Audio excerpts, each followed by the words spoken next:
Patna master plan में भी अब एक संशोधन का निर्णय लिया गया है। इसमें जो पटना मास्टर प्लान में जो राष्ट्रीय उच्च पथ है और राज्य उच्च पथ है और 30 मीटर चौड़ी जो सड़कें हैं, मतलब नेशनल हाईवे, स्टेट हाईवे, और साथ ही साथ जो 100 मीटर के 30 मीटर का मतलब है करीब 100 मीटर 100 फीट होगी। इन सड़कों के किनारे अब पेट्रोल पंप का निर्माण, गैस स्टेशनों का निर्माण, मार्गीय सुविधा जैसे पार्किंग हो, वाहन ई चेकिंग हो, e charging, workshop, garage, bank, ATM और शौचालय के निर्माण किए जा सकें। पहले केवल कमर्शियल जोन्स में ये अलाउड था।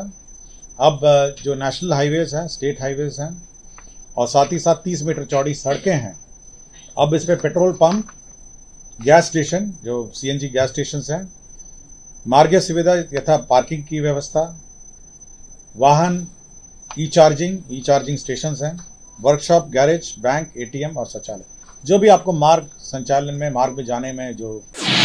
नमस्कार, आप देख रहे हैं बिहार इन शॉर्ट्स। मैं हूं आपके साथ रोहित। आपको बता दें कि मुख्यमंत्री नीतीश कुमार की अध्यक्षता में आज बिहार कैबिनेट की बैठक बुलाई गई थी, जिस कैबिनेट की बैठक में कुल 25 एजेंडों पर मोहर लगे और साथ ही साथ इस कैबिनेट की बैठक में कई अहम फैसले भी लिए गए और वहीं कई विभागों में जो पदों की स्वीकृति है वो भी दी गई है। देखिए, तमाम चीज़ों की जानकारी देते हुए जो बिहार कैबिनेट के अपर मुख्य सचिव है एस सिद्धार्थ, तो क्या कुछ कर रहे हैं, सबसे पहले आप इस वीडियो में देखिए। आवासीय विद्यालय निर्माण की स्वीकृति दी गई, इसका स्थल भी चयन कर लिया गया है और अब भवन निर्माण इस पर होगा। पटना से संबंधित एक महत्वपूर्ण योजना की भी आज स्वीकृति दी गई है। इसमें जो आपको पता होगा, ये जो सैदपुर नाला है पटना के अंतर्गत, सैदपुर नाला से पहाड़ी तक जाती है नाला, उस पर उसका जीर्णोद्धार और उस पर सड़क निर्माण की स्वीकृति दी है। इसमें 259 करोड़ 81 लाख रुपए व्यय होंगे। ये आत्मनिर्भर बिहार 7 निश्चय 2 के अंतर्गत है। स्ट्रॉन्ग वाटर ड्रेनेज योजना अंतर्गत पटना शहर के सैदपुर नाला का जीर्णोद्धार 259 करोड़ 81 लाख रुपए की योजना कार्यान्वित की जाएगी। इसमें 2 तरफ सड़कें होंगी और सड़क के नीचे नाला का निर्माण होगा और ये सैदपुर से लेके ये पहाड़ी तक, ये जो सैदपुर नाला है उस पर अब सड़क निर्माण के पश्चात अब वाहन संचालन और वाहन संचालन की सुविधा भी वहाँ पे प्राप्त होगी। तो ये एक महत्वपूर्ण निर्णय है जो पटना शहर के लिए योजना स्वीकृत की गई। पटना मास्टर प्लान में भी अब एक संशोधन का निर्णय लिया गया है। इसमें जो पटना मास्टर प्लान में जो राष्ट्रीय उच्च पथ है और राज्य उच्च पथ है और 30 मीटर चौड़ी जो सड़कें हैं, मतलब नेशनल हाईवे, स्टेट हाईवे, और साथ ही साथ जो 100 मीटर के 30 मीटर का मतलब है करीब 100 मीटर 100 फीट होगी। इन सड़कों के किनारे अब पेट्रोल पंप का निर्माण, गैस स्टेशनों का निर्माण, मार्गीय सुविधा जैसे पार्किंग हो, वाहन ई चेकिंग हो, e charging, workshop, garage, bank, ATM और शौचालय के निर्माण किए जा सकें। पहले केवल कमर्शियल जोन्स में ये अलाउड था। अब जो नेशनल हाईवेज हैं, स्टेट हाईवेज हैं और साथ ही साथ 30 मीटर चौड़ी सड़कें हैं, अब इस पर पेट्रोल पंप, गैस स्टेशन जो सीएनजी गैस स्टेशन हैं, मार्गीय सुविधा यथा पार्किंग की व्यवस्था, वाहन ई चार्जिंग स्टेशन हैं, वर्कशॉप, गैरेज, बैंक, एटीएम और शौचालय, जो भी आपको मार्ग संचालन में, मार्ग में जाने में जो सुविधा की आवश्यकता हुई, उसके लिए यह जो पटना मास्टर प्लान में यह जो अर्बन प्लानिंग एक्ट के अंतर्गत जो मास्टर प्लान निर्माण किया गया था, अब यह सुविधाएं, अब आप ये निर्माण उस क्षेत्र में कर सकें। पिछड़ा वर्ग एवं अति पिछड़ा वर्ग कल्याण विभाग के अंतर्गत मुख्यमंत्री पिछड़ा वर्ग में अत्यंत पिछड़ा वर्ग प्रवेशोत्तर छात्रवृत्ति योजना 2023 है के अंतर्गत वित्तीय वर्ष 2023-22-23 के लिए प्राप्त आवेदनों का वैधता प्रदान किए जाने हेतु वर्ष 2022 एवं वर्ष 2023 में निर्गत आय प्रमाण पत्र की मान्यता होगी। तो यह है कि जो पुराने पिछले साल की जो आय प्रमाण पत्र है वो निर्गत नहीं होता है और उसकी मान्यता नहीं दी जाती है, इसलिए 2022 और 23 दोनों साल के आय प्रमाण पत्र की मान्यता अब मुख्यमंत्री पिछड़ा वर्ग एवं अत्यंत पिछड़ा वर्ग प्रवेशोत्तर छात्रवृत्ति योजना 2023 के लिए ये मान्य होगी।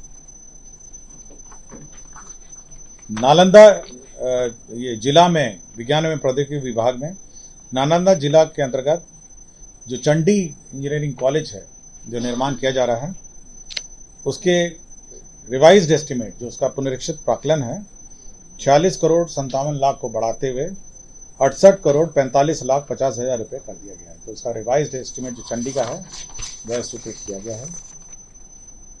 इसके साथ साथ शेखपुरा जिला में भी जो निर्माणाधीन जो राजकीय अभियंत्रण महाविद्यालय है उसका भी रिवाइज्ड एस्टिमेट 73 करोड़ 13 लाख को पुनरीक्षित करते 110 करोड़ 3 लाख 52 हजार रुपये कर दिया गया है। तो यह भी निर्णय लिया गया है। विधि विभाग द्वारा लाए गए प्रस्ताव व्यवहारणालय मधुबनी में 15 कोट भवन G+4 का निर्माण की स्वीकृति दी गई। इसमें 31 करोड़ 94 लाख 13 हजार रुपये का व्यय होगा। स्वास्थ्य विभाग के तीन अन्य प्रस्ताव थे।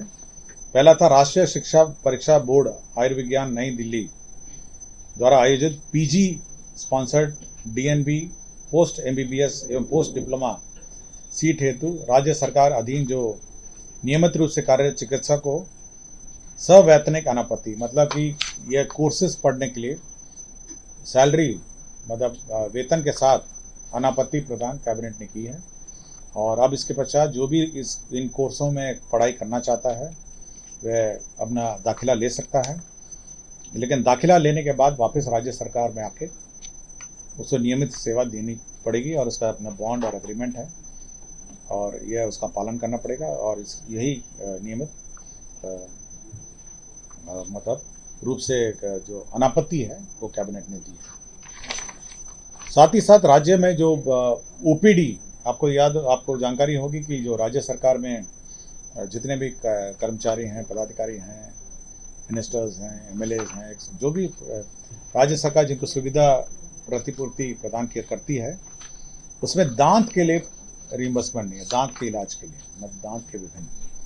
तो राज्य सरकार ने यह निर्णय लिया कि OPD क्योंकि दांत जो कार्य होता है OPD में होता है, तो अब यह है जो OPD में जो दांत का ट्रीटमेंट होता है जिसमें टूथ एक्सट्रैक्शन दांत निकालने का, RCT रूट कैनाल ट्रीटमेंट और टूथ इम्प्लांट करने का जो खर्चा होगा वह राज्य सरकार प्रतिपूर्ति करेगी, लेकिन दांत का जो कॉस्मेटिक सर्जरी है उसका रिइंबर्समेंट नहीं होगा। तो यह सुविधा विभिन्न जो सरकार स्तर पर रिइंबर्समेंट मिलते हैं विभिन्न स्तरों के पदाधिकारी कर्मचारी और साथ ही साथ जो MLAs हैं, मिनिस्टर्स हैं और अन्य जो भी ये नियमावली से आच्छादित हैं।